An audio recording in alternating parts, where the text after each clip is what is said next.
Welcome to wifi TV. అందరూ ముందు నుండి చెప్పినట్టే కేజీఎఫ్ పెద్ద హిట్ అయ్యి అన్ని భాషల్లో సంచలనాలు సృష్టిస్తుంది. ఈ వారం ప్రేక్షకుల ముందుకు వచ్చిన సినిమాలు అన్నీ ఒకదానికొకటి సంబంధం లేకుండా డిఫరెంట్ కాన్సెప్ట్తో తెరకెక్కిన సినిమాలే. కానీ వాటిలో ప్రేక్షకులను ఆకట్టుకున్న సినిమా ఏది అంటే మాత్రం ఆల్మోస్ట్ అన్ని సినిమాలకు కొంచెం అటు ఇటుగా ఒకే రకమైన టాక్ తెచ్చుకున్న ప్రేక్షకుల యునానిమస్ సాధారణ మాత్రం కేజీఎఫ్కి దక్కింది అని చెప్పాలి.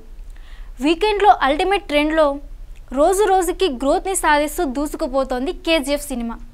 ఈ శుక్రవారం విడుదలైన సినిమాలు 4వ రోజు వచ్చేసరికి కేజీఎఫ్ తప్ప మిగతా సినిమాలు మొత్తం పూర్తిగా డౌన్ అవ్వగా కేజీఎఫ్ మాత్రం 2 రాష్ట్రాలతో పాటు మిగిలిన చోట్ల అద్భుతమైన వసూలు రాబడుతోంది. జనరల్గా సినిమాలు విడుదలైన 2వ రోజు ప్రేక్షకాదరణ పొందుతుందా లేదా అని తెలిసిపోతుంది. అలాగే ఇప్పుడు ఈ సినిమా లాంగ్ రన్ ఉండేలా నిర్మాతలకు భరోసా ఇచ్చింది.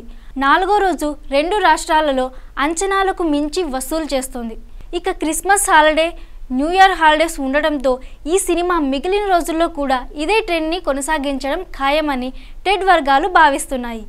ఈ ఏడు చివరికి వచ్చే వసూళ్లు దుమ్ము దులిపేసిన సినిమాగా రికార్డు సొంతం చేసుకుంది అని చెప్పొచ్చు. Please subscribe. For more interesting updates, please subscribe. Please subscribe Wi-Fi TV. ఈ వీడియో కనుక మీకు నచ్చినట్లయితే లైక్ చేయండి, షేర్ చేయండి, సబ్స్క్రైబ్ చేయడం మాత్రం మర్చిపోకండి. Please subscribe to wifi TV.